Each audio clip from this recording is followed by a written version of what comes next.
Hey everybody, welcome back to Let's Play Rayman Origins. I'm Nye.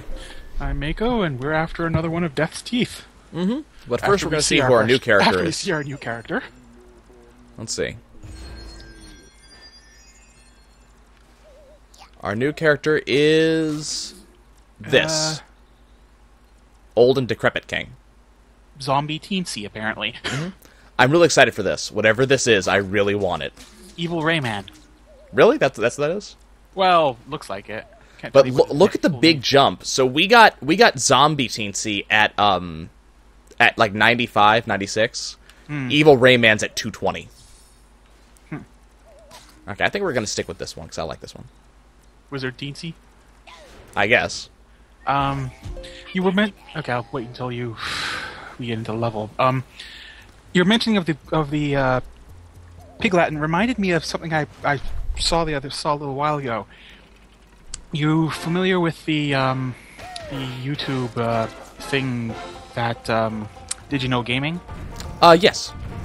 They did something a while back that reminded me of that you mentioned. That reminded me the voice acting for. Whoops, it's going to be painful. Yeah, it's going to cost me too. For Midna in Twilight Princess. You know, she speaks a sort of. Yeah. I don't want to say gibberish. That was apparently a Japanese voice actor speaking English and then having her sort of her lines reworked. So, you know, Midna saying, you know, so you've got some skills after all. And they gave you an example and they reworked the sound, and you know she's saying, so you aren't stupid. Ah, okay. So there she is. Actually, it's not like word for word what she's saying in the text, but it's mixed up and it's interesting. Which sounds very cool too. Yeah.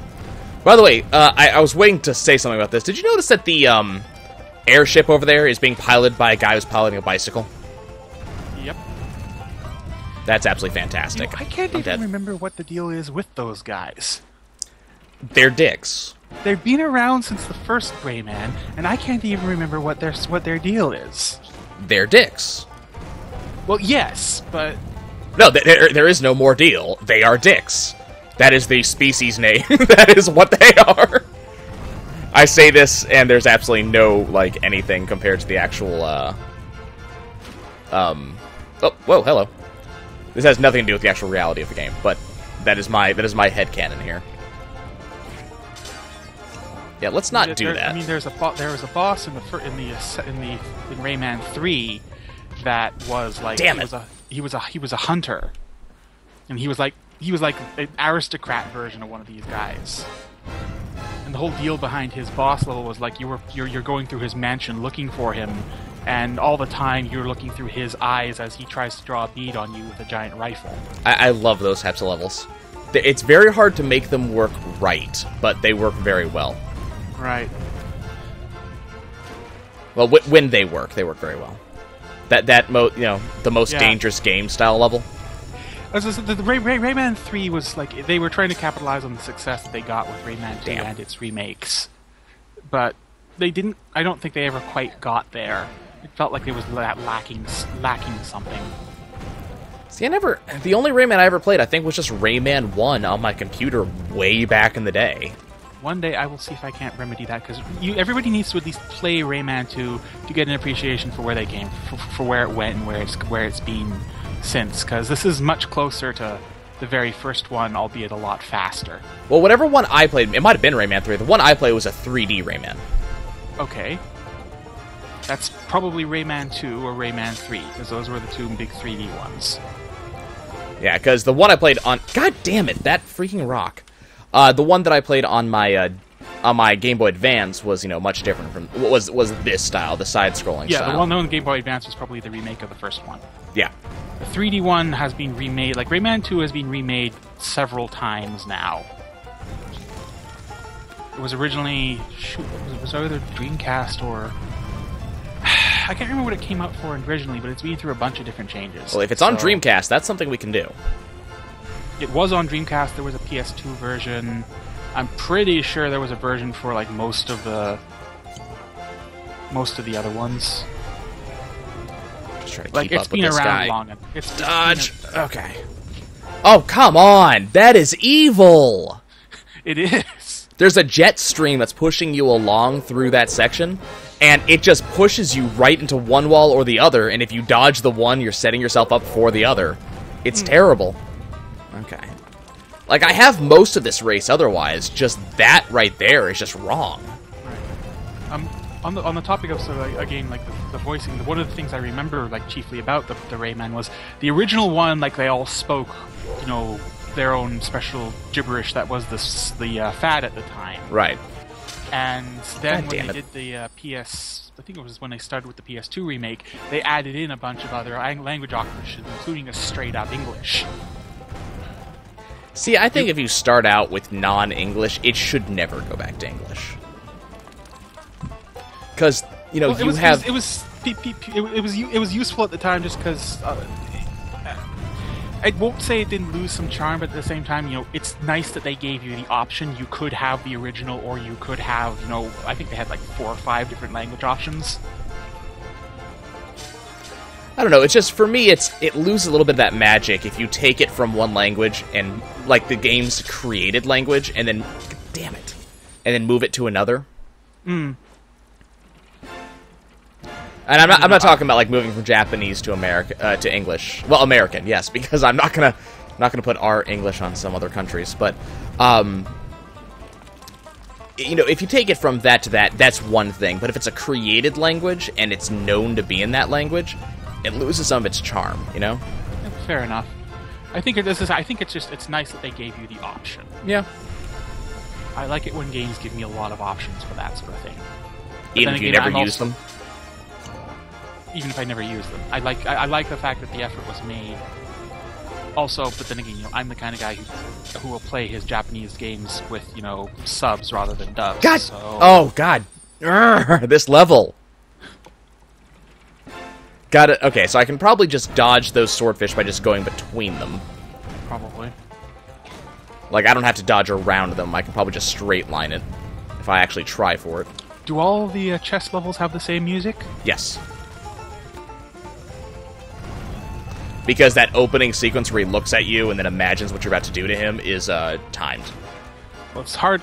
It's not hard to guess what the tune is for this one. Yeah. Treasure Chase, and it's got a... Oh God, is that like dueling banjos? Yes. Oh God. Well, it's a banjo versus a fiddle is what it sounds like. But it also has a brass band in the background. Well, not brass band, but brass accompaniment. Yeah. Yeah, but from what I can tell, it's only one banjo. And it duels with a fiddle. Yeah. Though I don't know if I'd necessarily call it dueling, because I'm not sure if it actually sounds like they're going against each other. I was using dueling banjos. Everybody knows dueling banjos, even if they don't know dueling banjos. I prefer dueling violins, actually. They sound a lot more fun. Do you know the band Bond? No, not familiar with that one. It does an interesting band. It was created of 4 women who were just brought together specifically for this band. And, they all, play stringed instruments, mostly, Oh, this is so wrong!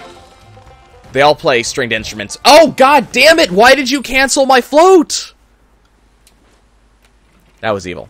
But they all play, like, violin, or, I think one of them plays a cello. And one of their songs is called Duel, and it's 2 of the violins dueling each other with a small vocal background, and it just sounds so damn cool. Neat. There needs to be more games that do like fun things with music. Well, there's a lot of games that are known for really good, you know, musical things. You know, it's just a matter of... Yeah. Like, for instance, I'm still a huge fan of the, Supergiant Games and their musical accompaniments, so Bastion and Transistor. But, you know, like, Teslagrad did fantastic music, which I constantly was praising them for as the game went on. A lot of the Ubisoft games tend to have really fantastic music, actually. I'm reminded there was a PS2 game, an RPG I've always wanted to try, but I've never been able to get a copy because it was like launch of the system age. Which one? Ephemeral Fantasia. Heard of it. it was a standard. The three gimmicks were it was an RPG, but it had like this Groundhog Day thing where you would repeat the same series of days over as part of the story. But the additional part of it was also that periodically you'd essentially be doing a you'd also be doing a Guitar Hero style musical section for certain things because your main character was a bard. Okay. And it was, by all accounts, it wasn't actually a great game, but I want to try it. It's just, the premise just strikes me as so weird a mashup. But again, it was launch series and it wasn't apparently all that great, so finding copies tends to be either difficult or prohibitively expensive. And we're about to be okay, never mind. I thought this was going to be a boss level, given the name. The name of this level's Freaking Flipper. Yeah, I saw that. Ah, that's why it's called that. Understood, game. Thank you. Okay, we'll just squirm our way in here. Dodge that. I win, and you, and I win. I heard it help me. Where'd I hear it? Rockfish. Rockfish. Let's just go past here for the help me. There you go. Hopefully this will be an easy level. Nope. Apparently not. Oh, what'd I get hit by? I don't even know what hit me. I was gonna say, I think technically you got caught by the rising wave of, Yeah, I might have to skip the extra spots for this. What'd I get? Okay. I mean, I have a couple of RPGs that I really badly need to play on PS2. I need to finish Rogue Galaxy one of these days. Oh, God. I love Rogue Galaxy, but it is not, like, it's not easy. Well, I also... any stretch of the imagination. And I'm dead again. Because here comes the flying fish. I need to beat Rogue Galaxy. I have things like Grim Grimoire, which I've heard is fantastic. Grim Grimoire is very, very interesting. But I have stuff like that I need to beat. I have, forget whichever ones. I have a list of them. Oh, son of a... Really? But I have a list of just RPGs just sort of sitting on my shelf that I need to do at one point. And I'm just, you know... So many games to play, not enough time. Right. Okay, would you guys stop catching up to me? Come on. But I've got, I mean, I know that feeling because I've got a bunch of games sort of like that as well. Yeah, I've got, you know, it's a constant thing, you know, trying to catch up to those. But I've got some of those. I've got a couple on the, I've actually got a couple on the computer. One that I really want to actually beat one day is Grotesque Tactics. You know what, I've seen that. I sort of, everything I've heard about it says that it's not a great game, but there's something about it that makes it look interesting. I think it's just the humor. Like, the game, the description I've seen on it just implies an interesting set of humor. Hmm. And it's something I can get behind. A game that, like, sends up other games, I really tend to enjoy those. Yeah, those can be really fun. Let's go ahead and just hit that real quick. You know, like, I love, okay, which is the correct way for me to go? That way, okay. You know, like, I really enjoy Dead Rising because of the fact that it sends up, you know, other zombie games and zombie media in general. And it's a fun thing to have. Now you're gonna get into that. Nope. Nicely done. Yeah, I kind of saw that one coming. Okay, I heard a help me. I see a king. Okay.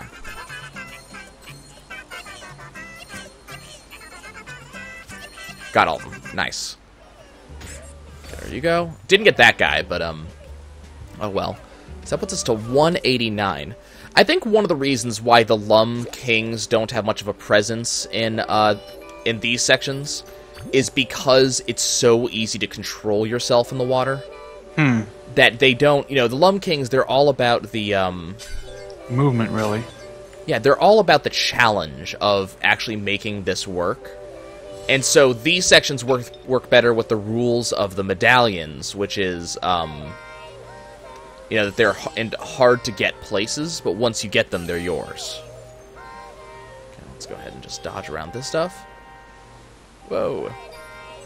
Whoa! You're like a tiny little big-nosed dolphin. Pretty much. Also, I'm swimming upside down, which I love. Whoop, no. I'm just gonna go behind you real quick. And get hit by your tail, I guess? I don't know. Don't know what hit me.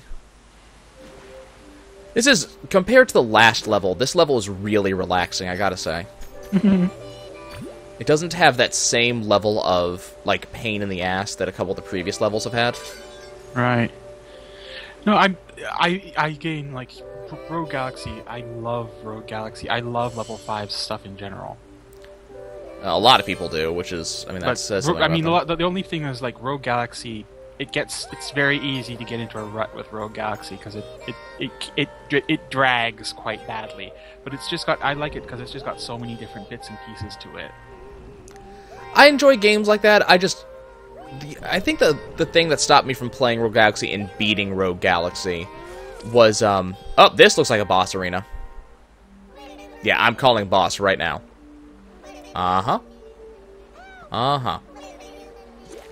Just go grab that real quick.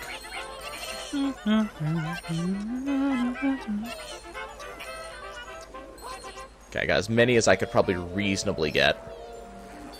Let's continue doing this. I definitely hear the help me. The question is, where is it?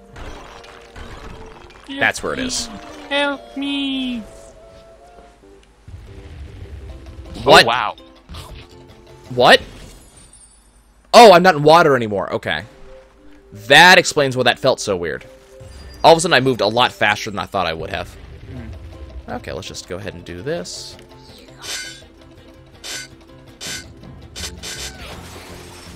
Okay. I'll take it. That was actually kind of fun. Just aiming, going, okay, screw everything on this line. Okay, is there anything up here? No? Not yet. I'm still waiting for Flipper. We're at 267. What? Ow. Okay, that's gonna kill me. Okay, so is it just me, or should I be expecting a platforming segment like right now? It does feel like you ought to be expecting one. Like, I feel as if like the water is gonna go away in about 3 seconds or so. That would make sense, really. Because these pillars look like platforms. They don't look like necessarily swimming things I need to dodge. I mean, there is a little bit of this, like, because I'm trying to get in here and do this stuff. Did you get the thing? Did I get coin. the...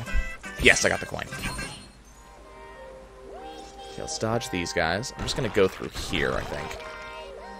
Go up, go up. Hit those 3 guys. Whoa! Okay, let's not do that. Let's not do that. Okay, 345. Suddenly, where's all the tentacles coming from? Well, I mean, the next level after this one is the... Damn it! The next level after this one is the fairy one. So I'm assuming that's what tentacles are coming. That we're, you know, the further we get in the game, the more this ancient evil or whatever it's supposed to be. Whatever the hell we're fighting. I still haven't figured out what the bad guy actually is here. But I'm pretty certain I know, but I'm not going to say anything. Well, I think it's just we're fighting off that old woman and her toothless husband or whatever it is. Oh, that kills you. Okay.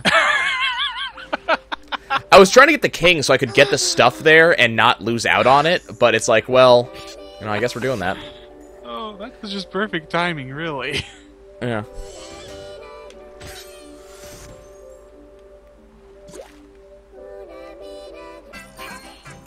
That's what I'm looking for.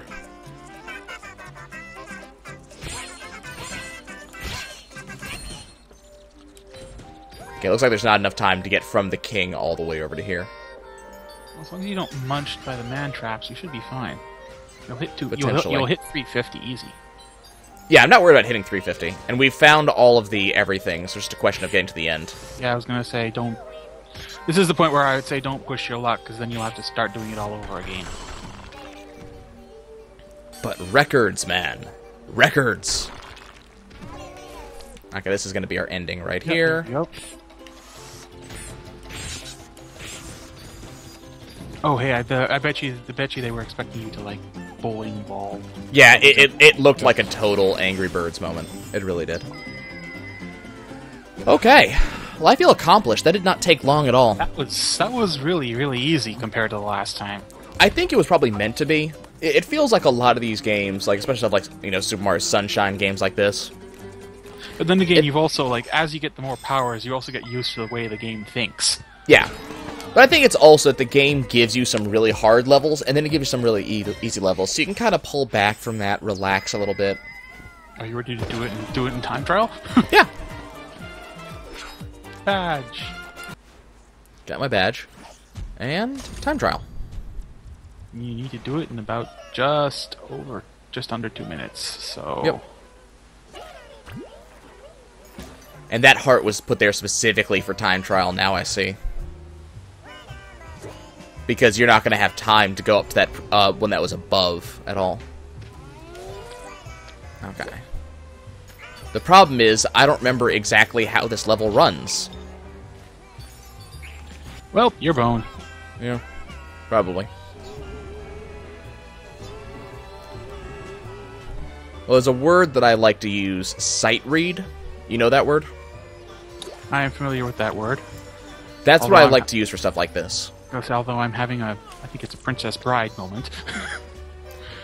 You keep using that word. No. I don't think it means what you think it means. No, sight read refers to when you do something from sight. You didn't practice it. So it would be, normally, I want to say it comes from playing, playing instruments. It's a musical Yeah, it's a musical thing. So when you first do a piece of music without ever having practiced it, you're just reading it directly off of the sheet as opposed to, Yep. So that would be sight read. So, I mean, this time I'm not sight reading this. I've actually played this level. But I'm doing it without, I'm doing it as a speed thing as opposed to having, get me out of there. Okay. I'm doing it specifically as a speed thing as opposed to the, exploration thing. So I don't necessarily have that, same route that I'm going through, you know? Mm-hmm. So that's why I say sight read. Like, whenever I use the word sight read, I'm typically talking about, like, DDR, because, you know, sight reading in that is a much different thing than sight reading in this. Where's the end? Where's the end? It's got to be coming up. There it is. And done. Wow. First try. It was a really easy level. Well, as long as you're not trying to get everything, you aren't being led into any of the hazards this time, so... Which is, it's a really pleasant thing, too, you know? But I think the hard thing in this episode was specifically going back and getting the tooth this time. Right. So that was the hard thing, and so now we're ready to go to the next level, Bad Bubbles and Beyond. Yeah. So this is going to be our standard Electoon bridge this thing. This is either going to be your Electoon bridge or your boss level at this point. I think this is probably going to be an Electoon bridge, I'm guessing. But that's something we're going to have to check out next time, guys. We'll see you later.